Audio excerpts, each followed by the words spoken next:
Dun, dun, dun, dun, dun, dun, dun, dun, dun, dun, dun, dun, dun. So we see who's the professional and who's the amateur. You're the professional. You're I'm like singing Rocky Balboa intro song. and did you see how I look at you like I don't know what to do with this? So good afternoon, everybody. This is like the moment we've all been waiting for. Today we have a special guest, very close to my heart, her husband, my mentor, my dear friend, Mr. Andy Chaleff, the author of these two wonderful books. If you hadn't read them yet, The Last Letter, and today we are going to be discussing The Wounded Healer and the concept of "and it's fucking great." And Rani, where are we going to do this on? On a wonderful chaos. A wonderful chaos.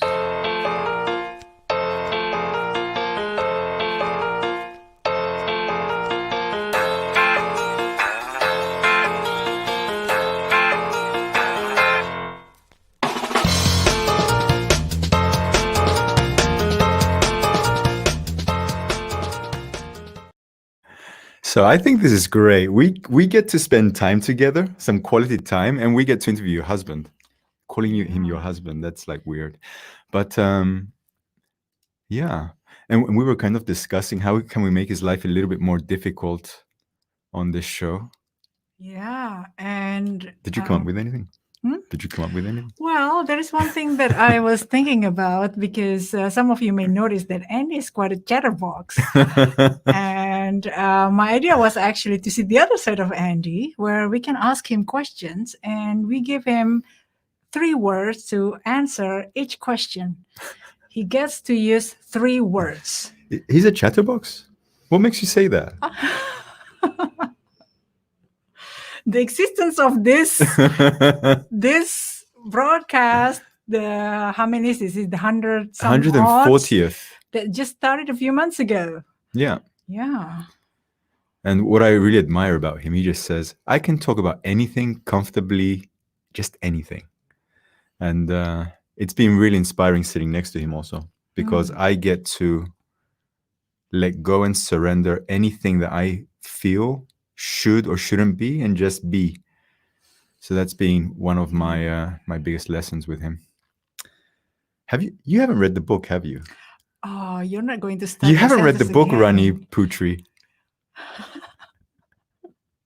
Am I giving you a hard time? I'm actually trying to be more in Andy's shoes, giving. Yes. No, I'm just, it's the door is over there. Yeah, I can run away. I'm holding you tight. So you haven't read the book, but obviously you have heard him read chapters or. Yeah, actually, I heard the book before it became a book because during Andy's trip to the US that inspired this book, he would call me from the road and he would tell me what happened. And so I got the raw version of what was written in the book. Nice. Yeah. I was actually reading through the book today and I realized there's nothing to prepare, but I do want to start off with a small poem, which is the intro of the book before we bring him on. And it's a poem from Rumi and it's called The Guest House. Would you like to read it? Yeah, this is actually a very beautiful poem. The Guest House. This being human is a guest house. Every morning a new arrival. A joy, a meanness, some momentary awareness comes as an unexpected visitor. Welcome and entertain them all, even if they are a crowd of sorrows who violently sweep your house empty of its furniture. Still treat each guest honorably. He may be clearing you out for some new delight. Be grateful for whoever comes, because each has been sent as a guide from beyond. Wonderful. And without further ado, the man, the legend. Andy Chaleff! Look at Look at that. So funny to be on this side. It seems so strange. Yeah, we're in the same building, but your ground, your basement. Yeah. Nice. So welcome, Andy. Thank you for having me. Oh, I think I've got a green screen on here because my glasses seem to make some funny effect. Yeah, I can. Oh, Yeah. interesting. Yeah. Yeah, I'm done. Thank you. I'm back. So, and it's fucking great. You've written the book. You have a lot of followers. We have the Facebook pages. Yeah. Like this book, Andy, was written on during your tour of The Last Letter, right? Yeah, it was not intended to be a book per se, but it was a journal of what was happening on a daily basis. And since the experiences were so intense, it just became a book. It was just the natural progress. Yeah. And what I know from you were actually recording this book on a phone. Yeah, I recorded it. Actually, I shouldn't divulge this, but I had on my iPhone driving instructions going to my next location, and then I pressed record while doing that. So I was basically recording while getting navigation to wherever I was supposed to be driving to, and then I would speak out, and I spoke out very much like a book would be read. So I didn't, like when you're trying to let your thoughts go out, you might just scatter, like say things without thought. I was really thinking as if I was writing a book. So I walked into the room, I saw these three characters, and then I really thoughtfully spoke to see if it might, turn into something that might be used, but I didn't know for sure. It was just intuition. And I think I promised Ronnie I wasn't going to write another book after the first one. So I don't know if I was even clear on that was going to happen or not. Well, in a way, he's writing a third book now. Yeah. The funny thing is that now actually I'm encouraging him to write the third book. I said to Andy, you need to write one more book and at least the trilogy, 2 different languages where they're translated. Yeah. Andy, I've got like today I was going to Google the word enlightened because that is something that I project onto you, even though it's not something that you would ever say that you are. Yeah. But the way you live, the way I know you, like there's such a consistency. Like it's not only on the show, but the way you surf life, challenges, shit hits the storm. You're like this, like Buddhist monk or intertwined with an Aikido master who just lets energy flow. Like I've never really seen you suffer to the point of really suffering. But even though I've seen you in the pain, there's always a love for that pain. Yeah. Would that be right? What I'm saying? Yeah. Well, so in one way, I have no issue with the word enlightenment, except when it gets projected on a person as if that's a state that's constant. Yeah. And I've always seen enlightenment as something that people are more enlightened than I am in certain areas, and then I'd be more enlightened than another person in certain areas. And when one is enlightened in a lot more areas than another person, then they would say, "Oh wow, that person is enlightened." And in a way, I'd like to I always looked at the word enlightened as like more like a Latin breakdown of words, like light. So you make your world lighter. And I always wanted to have it like as a dish with mints, like literally like a mint that you would take. Because in a weird way, like it is lighter. Your life is lighter when you're clear around certain things that are, even the fact that confusion is always there and it's not a problem. That is a sense your life gets lighter. So one might say you're enlightened if you see that your head is always full of confusion. And then that's sort of a weird paradox, of course, but that's one way I say, wow, so you're enlightened if you sit there and say, I really don't know what the fuck is going on. It's weird to think, well, how could you be enlightened if that's what you say? But in that way, things are lighter. And that's how I've interpreted the word for my own use, let's say. Yeah. Thank you. Do you have anything? It's actually very hard to come up with original questions for Andy because even in normal life, I ask him a lot of questions. So, okay, that's the end of the show. Bye, Andy.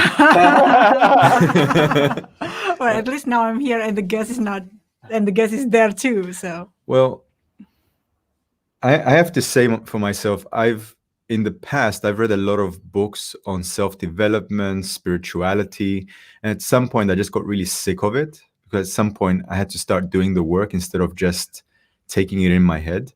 Mm. And it's around the time that we met that you started to mentor me and kind of establish boundaries in my life to not let me get away with shit. And it was done in such a loving way. And I felt that you are like in old traditions, you have been the master who lovingly guides the student, and he'll do it in such a way where the outside world might project, what an asshole, like he's being so hard on him. But in fact, there's so much love there. Yeah. And when I was reading the first chapter, Mm. I felt I was reliving that journey with you. Like everything that we've gone through since 2014, it was kind of integrating. Yeah. Well, I mean, I don't see our journey very differently than my journey with Case. Is that the difference would be you were a better student than I was, because in a way, I resisted Case a lot because there were parts of his behavior that I certainly couldn't. And he wasn't as loving as I am, as strong as others might see.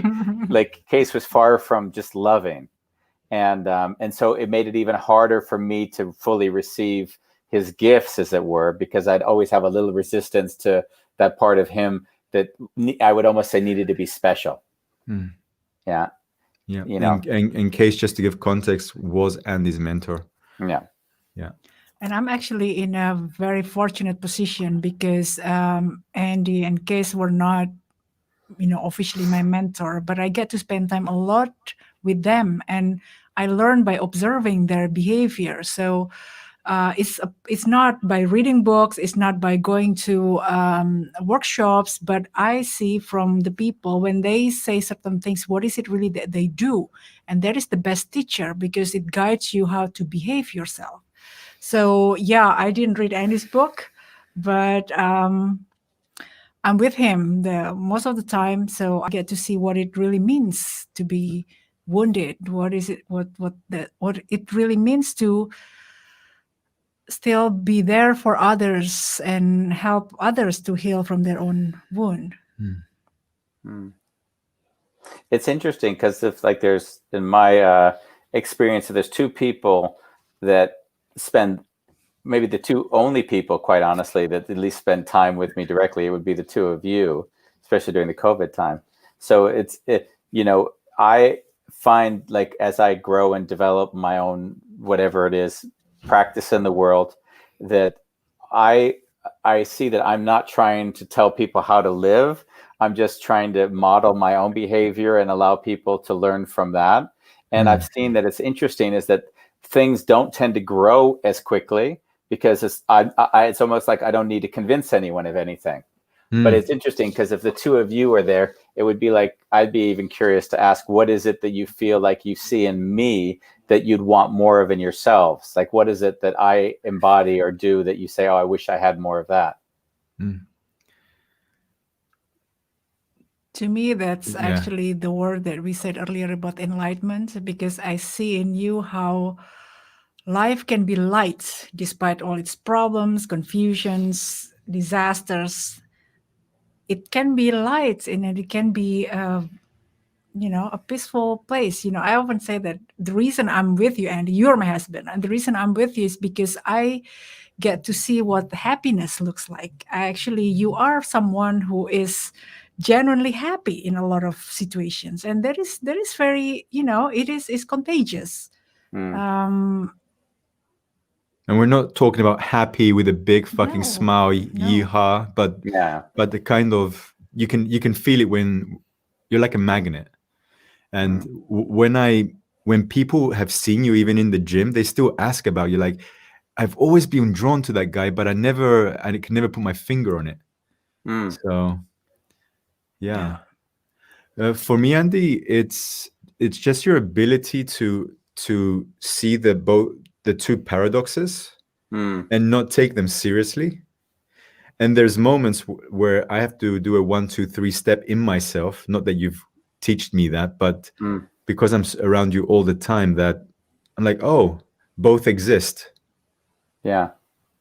And still part of me will take it seriously. It'll take me a bit more. I'll have to sit down and meditate and breathe to kind of just observe and not be in them. If one is true, so is the other. Like COVID being mentored by you the last, how many months now? Since March, right? Yeah. I found peace with money. Like, seriously, I found peace with money, which was my whole life. I've struggled with not being able to be okay not having money. And funny enough, with the okayness, it's flowing slowly, but I'm also attracting kind of energy which feels supportive. Relationships, I might not be in a relationship, but you've made me so clear with what I want that I don't invite anymore the energy which will be an old pattern. And you've kind of hammered it into me in a way that's so clear that I know my full yes and my full no, and kind of the ability to hold them both lightly and still be able to explore, not to be fixed, which would have been the 180-degree swing. So nice. So in a way, when we started this podcast before the Wonderful Chaos, and I kept on saying we have to introduce you to the fucking world. You were like, if we do that, I'm going to attract a lot of people that I don't really need in my life. And here we are. Like, I literally told you that this book will be as good as The Power of Now. Yeah. These are the two books which really impacted my life. Yeah. If the book sucked, then how would you have dealt with it? Because you also like me. So how do you distinguish between I like Andy and I like the book? I can't read stuff if it's not congruent. Like I lose attention very quickly because I'm more emotionally intelligent than intellectual. So I need the words to really, in a way, the writer to be embodied, and that's what I get when I read this. Like, it's not heavy in my head. It's really, I can feel each part of and I cry. When I'm reading your book, I fucking cry. And it's just easy. It's small chapters. So to answer your question, if it was heady, I would have a harder time. If it was more concepts. I think, and when you describe it, it's also how I wrote it, right?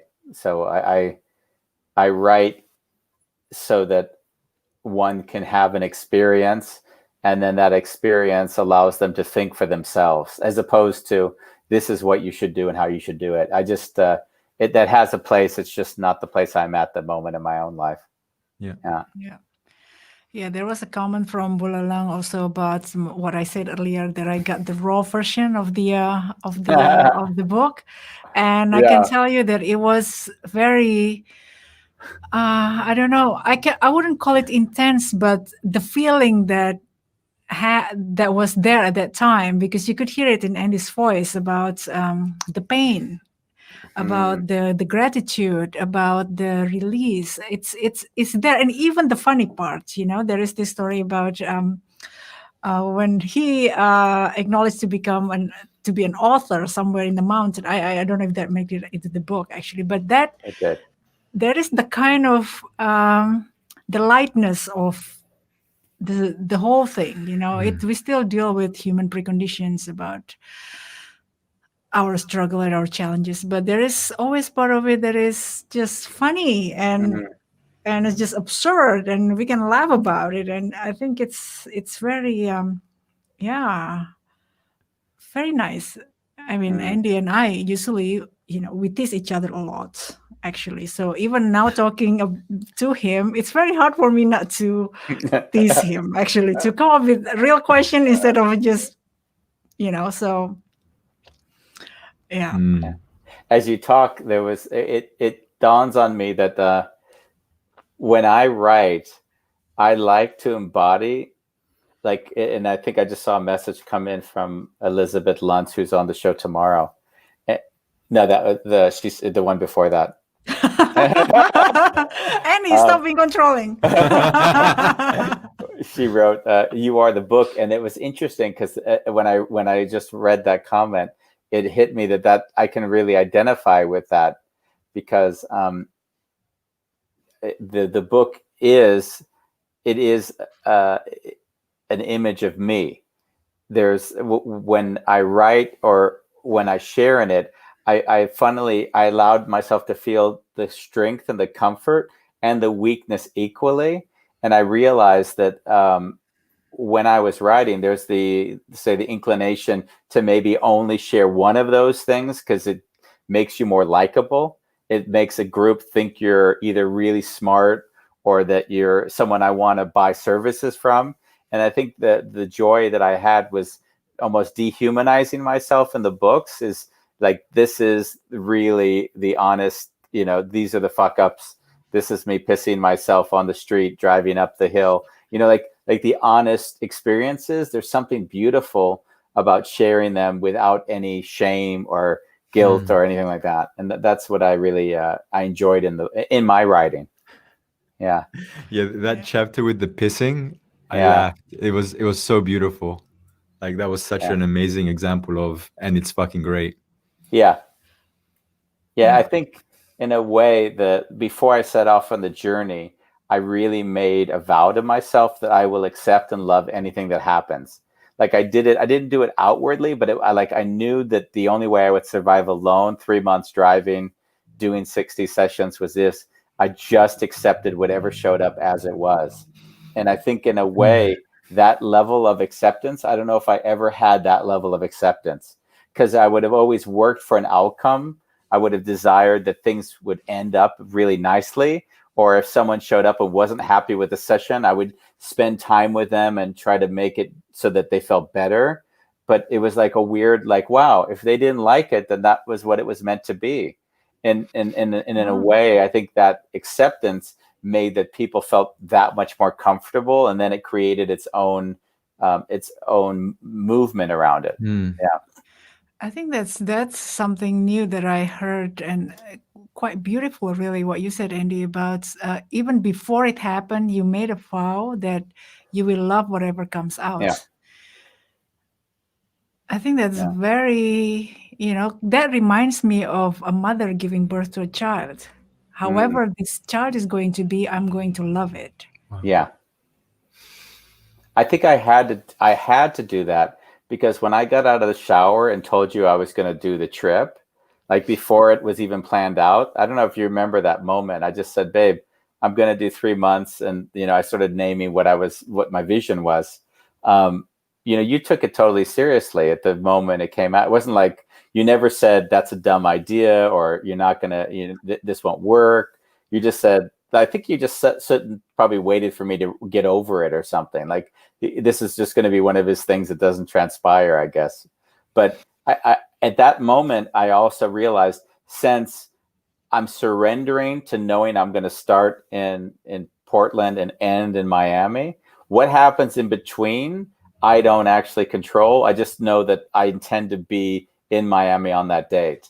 And that mindset made it so that things evolved and flowed very effortlessly for me in the process. Yeah. What did you have to say no during that journey? When did I have to say no? The only time I had to say no was that one experience that I don't want to name or just to go into location, but where I was in a situation where there was a discomfort between the husband and a wife that I was involved in the middle. And when the husband got aggressive towards me, like I realized that I didn't need to make space for everything in my life. So, and there was, in a weird way, in maybe in a past self, I would have done my best to support and create connection again. And I think I really could have even worked it out. I could have taken enough space and created enough and self-sacrificed totally so that all of the parties all felt heard and all felt seen. And then, but I realized that actually I don't want to self-sacrifice for everyone in my life and then miss out on who I am. So part of the journey was also saying no to behavior that I didn't want in my environment, especially because I was so vulnerable after so many sessions. So that was a moment for me, just to say no. And then realize that there were consequences to that no, because I wasn't going to work with that client anymore for the rest of time, for sure. And there would be issues that came up. So I knew all of that was really what the consequence was, but I just didn't care. I was actually loving that I didn't have to solve everyone's issue in life. Yeah. Would you say that self-sacrifice is the key word there, that you say no to self-sacrifice, or is it too simplistic? That would maybe be too simplistic. I say no to excluding me. Like I say no to not also including me. And I think in a lot of my life, from being raised by dad, who is really abusive, I spent a lot of my life caretaking around me to manage so things wouldn't go bad. Like that was a pattern from a very young version of me. So as I got older, like my value in life came from taking care of others. So my meaning came from taking care of others in a way as this sort of weird positive that came out of this, other thing. And my identity was like, oh, I can deal with all of these situations, as if dealing with the situations gave me like I'm a better coach or a better mentor, or as if like that was identified. And at some point it was like, also there's an Andy in there who just doesn't want to deal with that bullshit. So why should he have to? Like it's that simple. There's just no need to put myself in uncomfortable situations to prove that I can deal with that. So the no was to excluding me. I will not let just Andy get ignored in the dynamic. So that was the no. Yeah. It was really beautiful what you just shared. There's so much what I would call content. This is the part where Bambos wants to go back and watch this. Well, it's also not all that dissimilar from my time at Esalen, where the woman projected onto me and she wanted to give me feedback, but she wasn't taking into account any of her feelings or vulnerability. So for me to tell her, no, I won't hear her feedback, was big for me, because at some point I was like, oh, you know what? People need space. So on one side, it's kind of interesting. I'm doing 60 sessions in front of these groups and I'm crying every day and letting them write letters to loved ones and just creating space for people to connect and feel very grounded. And on the other side, I have other people who I might just meet along the way who would project onto me without thinking of their own baggage. And it was interesting is that I was saying no to a lot of that, where I'd normally leave space for it. Yeah. Yeah. And the weird thing is I love feedback, but I love feedback when it includes the individual's vulnerability. If it's just a reaction and then a projection where I have to take responsibility for another person's feelings, I'm over that. Like, take responsibility for your feelings. You can share them. I'd love to hear them, but don't hold me accountable for your feelings as if that's my issue. That's what I was saying no to, the trip. So that's interesting, because that was something new for me. I never told someone to go fuck themselves when they wanted to give me feedback and started blaming me for it. That was new. Which is also the name of that chapter. Yeah, exactly. Like the way you could actually see that process unfolding for me is very beautiful, and that would be another thing that I'm still trying to learn from you, like to really see, oh, these are the mechanics which are happening and I don't have to take any responsibility here. This is not mine. Yeah, exactly. Yeah, that's insight. Yeah. So it's interesting because that insight would be the insight that allows me to behave in ways that other people wouldn't be able to behave, because that insight doesn't exist in them. So that goes back to where we began, where you'd say, oh, you're enlightened. And I'd say, in that aspect, I'm more enlightened than a lot of other people. Yeah. Like, I see the world as projection. So if I take the other person's projection seriously, now I'm a victim. I create myself as a victim of their of their projection onto me, where actually I can just laugh and say, wow, their brain is doing some weird shit. What's going on there? And then I stay in curiosity. And that's a really big shift in life, I have to say. JC Barnett says, chapter 13. Thank you. You like that chapter, I guess. Yeah, me too. So we all know, you always say that you took this work from Peter Koenig, who took it from whoever. Yeah. And Peter Koenig had this beautiful "and it's okay." And then I remember you took it to "and it's really okay." Like you took it, like you enhanced it, and then you're like, "and it's fucking great." Can you talk a little bit about this process? Yeah, that was I mean, like anything in life, if you're experimenting, you fuck it up sometimes before. And I think that was chapter, I don't know, we'll ask JC Barnett, but that's a chapter when I tried it too fast without thinking about the conditions. So I was in Seattle and I asked the woman, hey, are you ready to say my daughter's a bitch and it's fucking great? And then she went off on me. Rightfully so. I was testing things without taking any of my own best practices into account.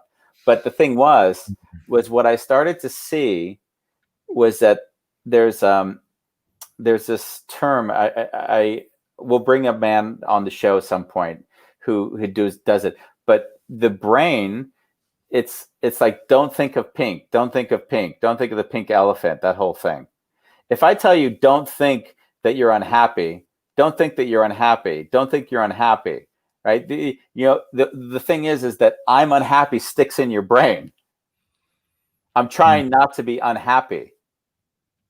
So the one thing I was realizing, and it's okay, was that I'm still managing, I'm not happy.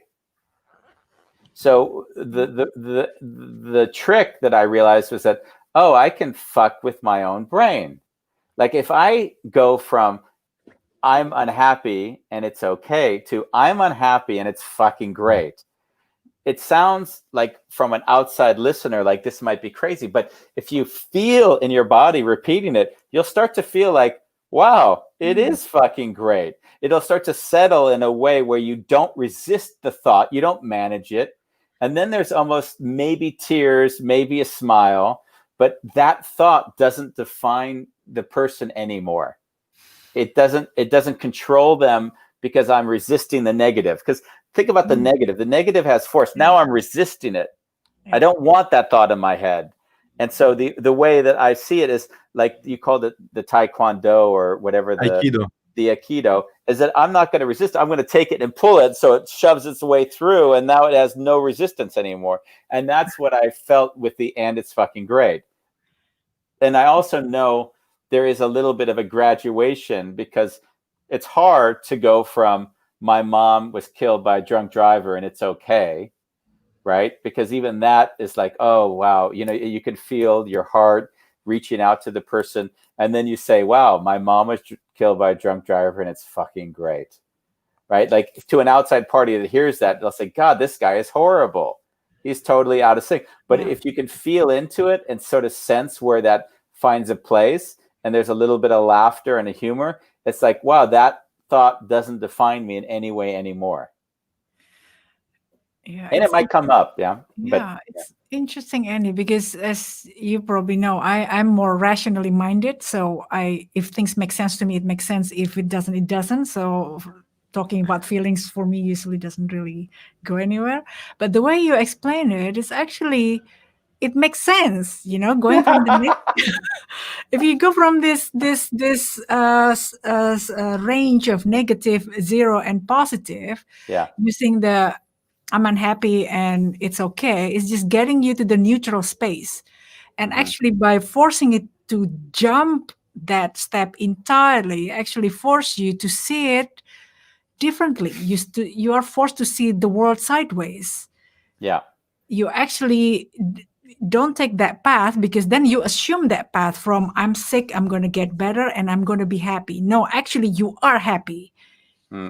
And how do you see it? So it's really a mind fuck, because you really have to see the world differently. All these things that we think are terrible things that actually they can be great things. You just have to see it. Yeah. You really have to twist your brain. You really actually do not even take it step by step. No, just, you know, And there's a lot of practices that do that. Byron Katie has her 4 questions and the turnaround. So there's this thing, I think it's called coherence therapy. I haven't spoken to the man, but where you actually create sentences which are completely at odds with the feelings you're actually having, in order to twist your brain into not falling into these reoccurring patterns. Because when you get into people that are more scientific, they'll talk about neural pathways, and they've created a link to a feeling and to the thought. And basically, by twisting that, you've just created a different neural pathway. So you're not in this relentless loop of feeling terrible about something. Yeah. And that's why And It's Fucking Great page was so beautiful.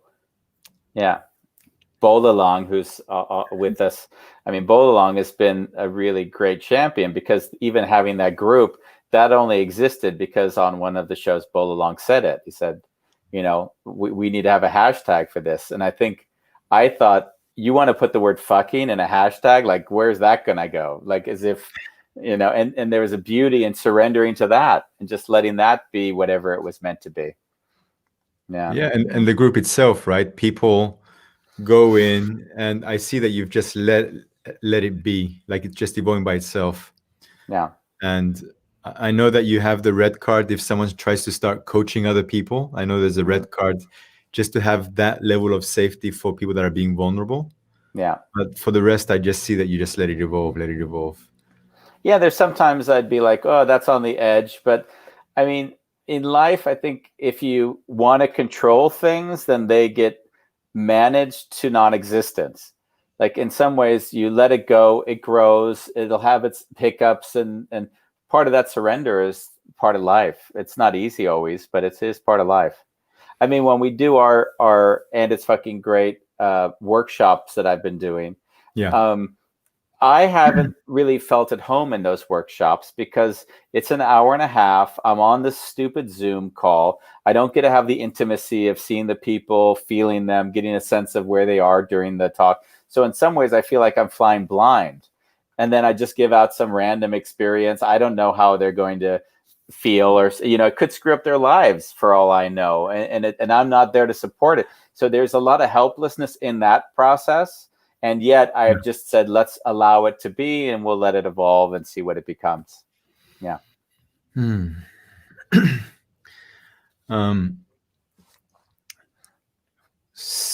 5 years ago, we were sitting together in the front room.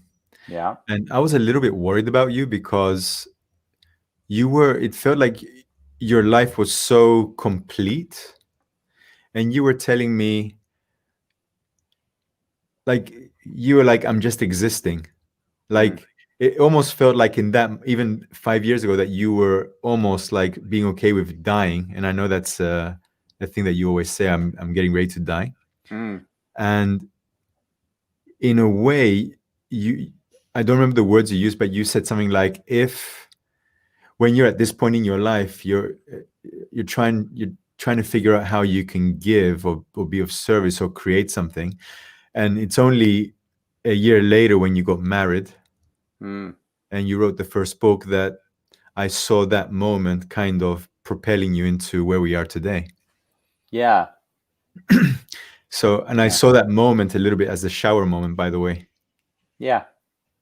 I think I create space, and then things drop in.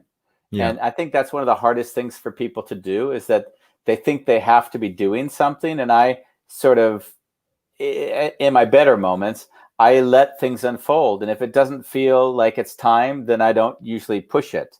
I invited people into my life to help with the launch of the book and the publicity. And I saw that it wasn't kind of taking off, and I could have done more to do publishing or get on more shows. But I was like, you know what? That would be pushing beyond where I'm now feeling grounded. So I just let it be. Then, of course, the And It's Fucking Great group formed, and then that materials, and that was where I felt my energy move towards. So I actually am a big proponent of, if it's not meant to be, it's not meant to be.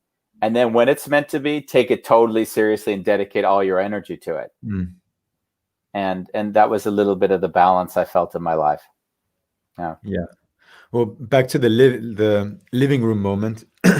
I saw that you allowed yourself to be in that discomfort, even though you didn't really talk about it as being discomfort. Mm. You kind of allowed to be there. I never saw you trying to make something or push it away Mm. or talk to people and let's do something. Yeah. I just saw it. I just saw for a while that was a way of being for you. Yeah. I always get frustrated when you share, yeah, this is where I am, and then people try to fill in the gap as if there's something that needs to change. Like, that's one of the, like, that arrogance that I often will talk about. Like, who are you to think that you know what's best for another person? Like, I never ceases to amaze me. Like, I always feel like I have to ask for permission to share what I think someone may find to be, better for them at any given moment. But with this, yeah, I didn't have any problem. In fact, I thought, wow, isn't it incredible? Somehow, whatever the universe is, it's not giving me any clues as to what it is that would feel right at this moment. And that didn't mean that I wasn't doing stuff. It just wasn't, it wasn't. And I've surrendered to that kind of universe feel. At the moment, I don't, I'm not feeling like, we've done a lot of the wonderful chaos. I don't know about the next book. I have feelings about it, but I'm not driven by it yet. I'm sort of I feel very open, maybe not all that dissimilar from 5 years ago. Yeah. When we sat on this, and I'm sort of okay with that. I'm sort of letting that evolve and feeling into it. I bought this like 3 days ago so that I could see how far I could let my brain go to mush before I needed to do something else again. I love it. Burlang has a nice question for me and Rani. He says, when you spend time regularly with a person, there are certain things that you take for granted in them. Bambos and Rani, what is it that you know that you are not asking Andy here? I've been staring at that question for a while, so I will let you, Bambos, to start.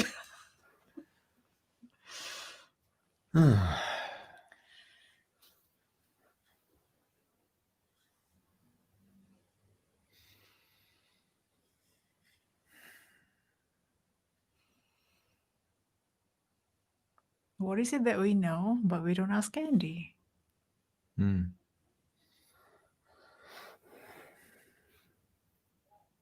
It's one of those silent moments. I'm sorry, but I see that I'm really going to my head, and if it's not coming up, it's not coming up for me. Did something come up for you? Or Andy, do you have anything? Does anything come up for you when? Well, I mean, when I see Bambo say that, the thing that comes up for me is, I know when I share with the two of you that I'm okay dying. Yeah. That it does have a big impact on both of you, and I almost to the point that I see that it's almost, I don't know if it's that you think I'm welcoming death, or if you're it heightens the awareness that I won't be there at some point, and that's really hard to accept or allow. Yeah. But at least that's one thing that I know. You might ask me, like, why is it that you always say that? Because it doesn't need to necessarily be said. That's one thing I could imagine you two might wonder, but that's me assuming. Before we go there, Andy, so apparently you also talk about that with Bambos, because you also talked to me about it, but we never really discussed it, like the three of us. So did you see, how did Bambos and I respond to that same? You both cried, I think, at some point, because there was the idea that I wouldn't be there, and then it was a hard idea for both of you to manage in your especially when you were sick. When you had through a few days of being sick, and we didn't know if it was COVID or stomach flu. Like I spent 2 days tuning in life without Andy. Yeah. Yeah, I actually have more moments, actually, Andy, than I let you know, because I don't want you to think that I'm quite morbid myself. But even in little things, like when we were carrying a chair on on a moped in the rain. And I'm just thinking, I realize, Andy, you're a 50-year-old man. You're an old man. At some point, you'll be even older and you will not be there anymore. And am I, so that kind of realization that am I contributing in the situation where you push yourself into doing things that are probably not good for your long-term health or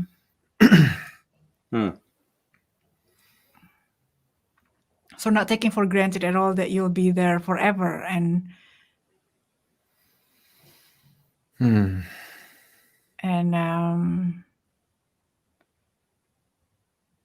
yeah, I remember there are times that we were having a laugh about something, and then I cried, and then I said, and you asked me why, and I said, yeah, because I know that this will pass, and I will miss these moments. And then you were laughing like, are you crazy? We're so happy, and now you're talking about this.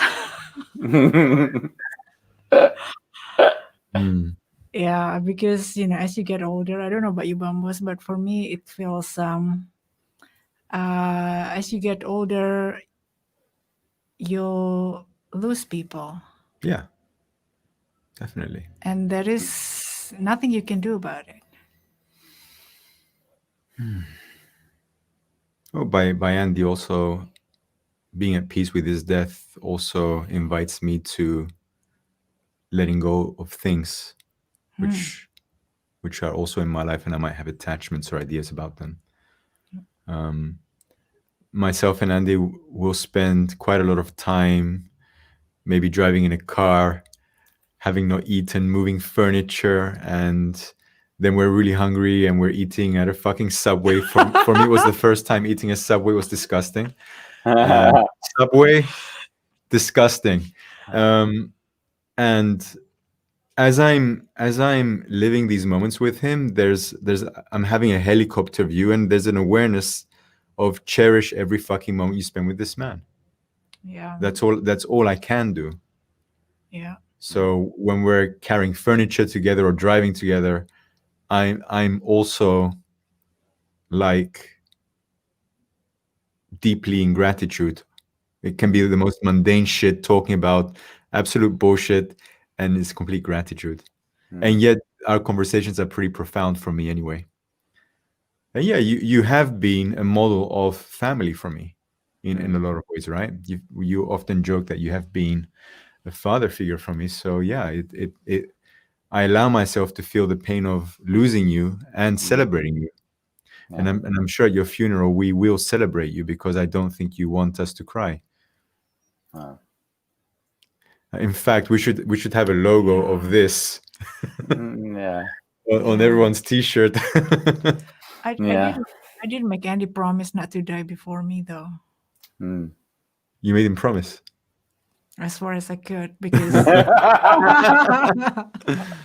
Oh, shut but up, I mean, like also the idea of death is the full surrender to just letting everything be. Because I mean, you don't think how much money is there in the bank account if I'm not there, or how important is this meeting I'm going to have, or this speech, or this training, when you really realize that this is just a idea in my head. It'll go well or not well. At the end, I can always tell the story about it. So in some ways, there is a bit of constructionist in our thinking. And yeah, I just feel like there is this ultimate surrender is just saying, wow, I came and I leave in the same form, and then there's just some wonder and beauty in that acceptance. Yeah. Yeah. Juliet Reynolds resonates with you. Yeah. Yeah.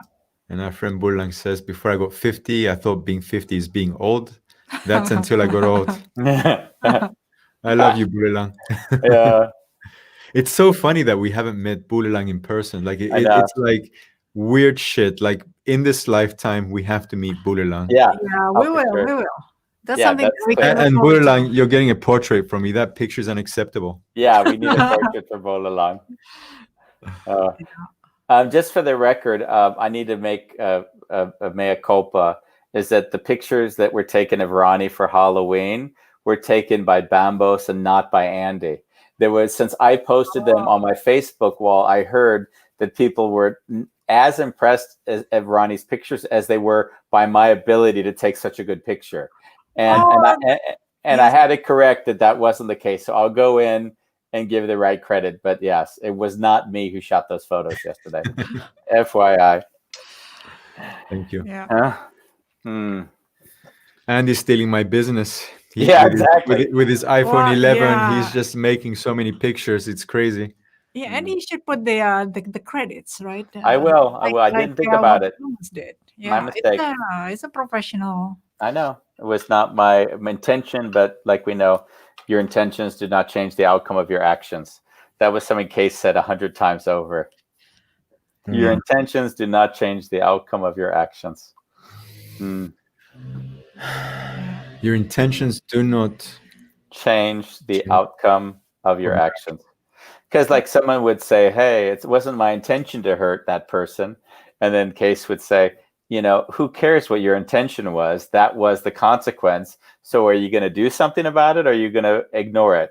It was kind of his way of holding people accountable for the things they might have avoided, because if they said it wasn't their intention, in their head was that then they didn't need to take responsibility for the consequence. So that was actions. Of their actions, yeah. Yes. Yeah. And what would be the difference, if any, if I'm saying things like you can do anything in life, but I always say it always depends on the intention which carries that action. So as long as you're coming from love, for example, you can say fuck you, and it won't be as hurtful as if it really comes, I'm going to hurt you right now. Yeah, in a way, I see it as you know your intention.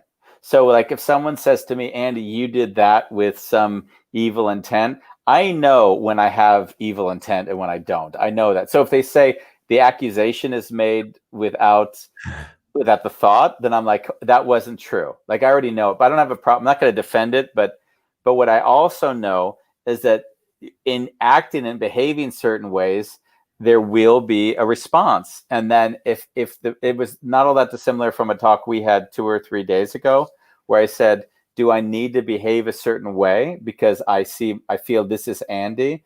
And if I behave that way, even if my intentions are good, it still might have an impact on the other person. Then the question is, how much responsibility do I want to take to make it so that person's life is less difficult, right? My intention wasn't to hurt them, but that's what happened. So am I going to say, I don't care that they're hurt, or will I apologize that they're hurt because I don't want them to feel hurt? And of course, if it wasn't my intention, then why would I have any problem apologizing? That's the idea. Wonderful.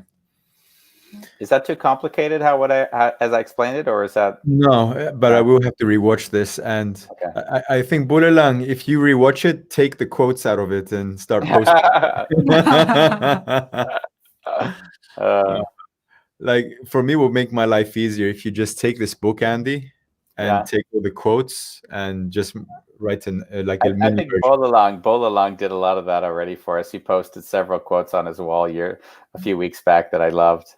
Yeah. I mean, he did that for a few months in a row, right? Yeah, he did for both books. And I think when I really was emotional when he did it was when he posted the section where I met my friend in Seattle who was gay, and I shared with that friend, through the years how I loved him even more for being, who he was, not caring about his sexual preference, because that's always was a big deal for him, is that he hid that from me through college. Yeah. And Bolalang posted that in his group in South Africa. And what I know of Africa is that homosexuality or anything, sexual orientation is not very well. There's not as openness to a lot of other societies. Yeah. So that created a lot of dialogue on his page, and I thought that was really beautiful because he took a risk in posting that, and that meant a lot to me. Yeah. Yeah. Yeah. Yeah. That was Yeah. probably so one of my from the book that I didn't read. That was a story that resonated a lot with me because not only because I recognize the story, but also I think that was Andy when you went to this old people's home, right, and asked Yeah. them to write last letters, even though they speak different languages. Mm. It made me realize how universal that is, how we are actually the same. A lot of Mm. us carries that same love Yeah. to people in our lives, and the fact that these elderly people, they when they write things, they often write about their own childhood, so they don't Yeah. write about their children, they write about their own childhood. Yeah. And Hmm. That it's surprised me. that, and that is very also very profound to me, how much we are also a product of how we grew up, how we were raised, things that happen when we are still very innocent. Yeah. Yeah. Yeah. When that was the last session was in Florida at the retirement community, and when I was sitting there, that was, there were people over 90, pushing 100 years old. So when they would talk that their letters were written to their mother or father, like for me, that was really, it was eye opening, because earlier on the trip, when I went to visit my own mom's cemetery where she was buried, like I thought to myself, well, it's 30 years and I still feel this well of pain. And then I even could feel the smidgen of judgment, like it's 30 years. Shouldn't I be over this by now? I mean, isn't it time? And then to see the 90-year-old people writing their letters to their parents, like it dawned on me then, oh, I don't know where I ever got the idea that like suffering isn't just a different form over time. It just evolves to something different. It doesn't go away, or it may. I don't say it doesn't, but it just evolves to another form. So yeah, that I found very beautiful. Hmm.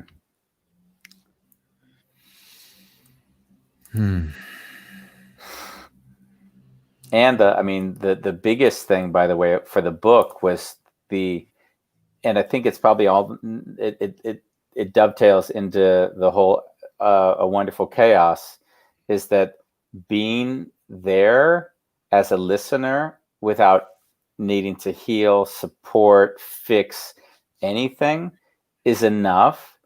And I don't see that embodied in as much as it's like, if this is the truth, it probably takes people to 40 or 50 to understand how true it is. Like from 20 to 30 and 30 to 35, we're still trying to fix people. Like I'm going to get myself better, and then I'm going to learn, and then I'm going to teach you all my tricks. It's a very like identity based. I need to prove something to the world. I need you to see that I can do this, and you can heal, and I can fix you. And like there's that energy in the world. And I think what I started to move towards, which is a lot of surrender, is that there's nothing I can offer you outside of just being present and allowing you to heal in the shape and form that works for you. And that, of course, is easy to say that because I went through all of my own healing, but those, the 20 to 35 or 40-year-old, those people are going to meet other people that need people like them. They need someone who can say, I can fix you. And then, oh, you can fix me. I'll pay for your services. And then they outgrow them because they never can fix them, because the fixing was always something that they needed to do inside of themselves. Yeah. But it'll take them few iterations to get to the place where they're like, wow, just being there and love for another person is enough. And we're all suffering. So to pretend like you're not suffering and then make me think that I'm actually less because of that, oh, fuck that. No, just we're suffering, and I love you, and all I can do is be here with you in your suffering, and that's it. Yeah, that's been a really big one, really big insight in my life. Where if I catch myself wanting to help someone, all of a sudden I allow myself to be oh wow, I don't know what to say. Mm, I just don't know what to say, to be honest. yeah. And just be with them. And that's what I've discovered is the most powerful words is I don't know what to say. Yeah. Yeah. Yeah. And it's fucking great. Yeah. And it's fucking great. Yeah. This show has had quite a lot of viewers consistently, Andy, and 6 hearts. Beautiful. It's doing. and there was Everyone's probably you've got a middle finger on the backdrop with you and Ronnie and me on this. Everyone's looking like, what the hell is going on here? This is all wrong. Something doesn't feel right here. it's good marketing. Yeah. And it's fucking great. Yeah. And it's fucking great. Thank you. Have you guys between you? Have you invited Rani to use it at any moment? If she's come to you for support or Ronnie and I can speak for myself. We don't have that kind of relationship. What is it even? What does it mean? oh, Andy? you mean coaching? Yeah. Yeah. In chapter 1, in book 1, chapter 25, Oh yeah. I will love Ronnie for who she is and what she is without any need for her to be anything different than she is. Yeah, and that is true because when I actually feel that I need coaching, I actually ask Andy, can I make an appointment for you? Because there are times when I just wanna when I'm just the wife or and there are times when I really see Andy, I really need your help. I really need your coaching. And then I would make it very clear that Andy, this is a coaching session. Yeah. So yeah. Yeah, we distinguish that time. Like that doesn't bleed into the rest of our relationship, because one thing I've also learned with our relationship is that if I see a repetitive thing occurring that I believe, because it's my projection, and I believe that there's something I can tell her that would improve it, then she'll tend to resist any suggestion I make if it's not asked for. Nice. Yeah. And then I get frustrated because I'm like, don't ask me if you don't want the answer, so that's where we get into a typical relationship, but it never gets bad. It's just more of a laugh, like, oh shit, we're there. Yeah.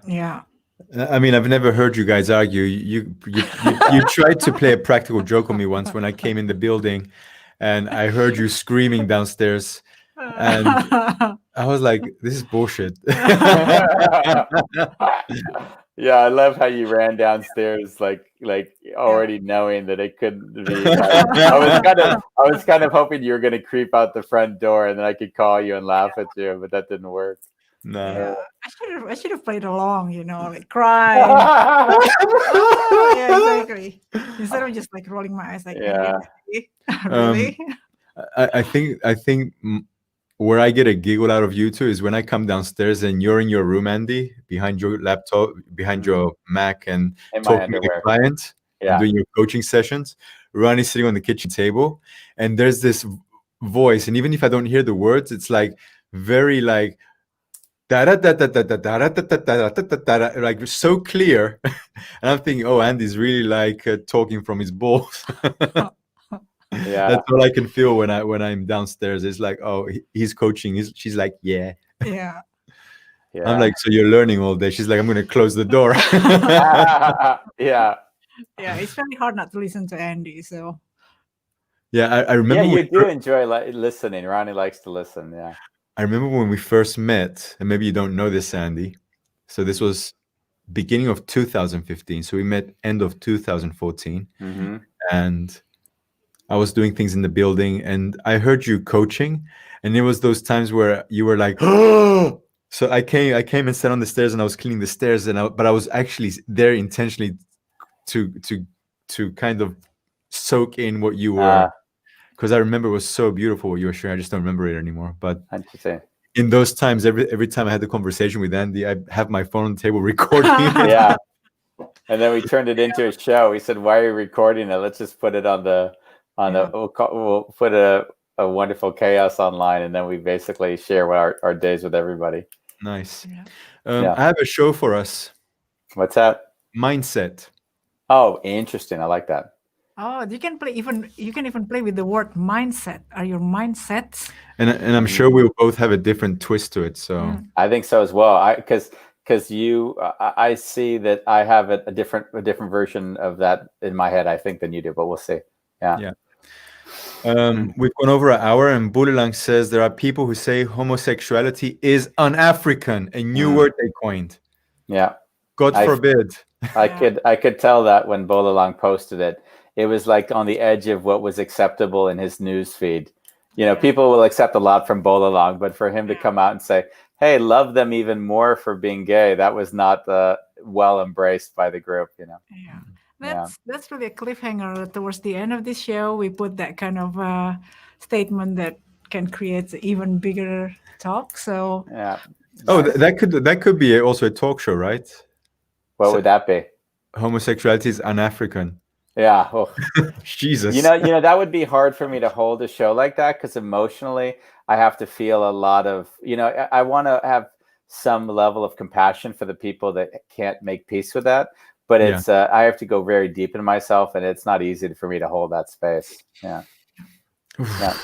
So and that's what I love about you, for exactly what you just shared. It's like everyone gets to be who they want to be, but it doesn't mean that you want to hold space for that. Yeah. Even tomorrow's show is a little bit off of the fact that we're doing anything around politics is already not the area that I get great joy from. But since tomorrow is the election in the U.S., I thought, what a perfect chance to dovetail a really important moment with the topic. Yeah. So thank you, Andy. Thank you. Thank you, Bambos. Thank for you. inviting me here. Yeah, of course. It was a lot of fun having you, Andy. Have a beautiful evening. And we'll see you in a bit. Bambos, don't forget to play the out intro. Fuck off. Don't. So, as Andy mentioned, tomorrow we're going to have a talk show. I still believe in politics, and I can't see the last name, but it's with a woman called Elisa. I so do not look forward to unpacking that because I really don't follow politics, but I'm sure we're going to find a way to make it very interesting. Stop Blaming Dad with Erica Lynn. There's going to be episode 142, and it's going to be on a Wednesday. And I think me and Andy have daddy issues, so we're going to see how we navigate that one. On Thursday, Your Brain is Tricking You. That could have been a talk show that me and Andy do, but we have a guest, but I don't see the name here. And it's strange. I just don't see the names. From Prisoner to Settling Families on Friday. Okay. I don't know, and it's fucking great. So, guys, have a beautiful evening. And I'm going to play the jingle just as Andy has suggested, because sometimes I forget. And we're going to see you tomorrow. Have a good night. On a wonderful chaos. Beautiful chaos. Wonderful chaos.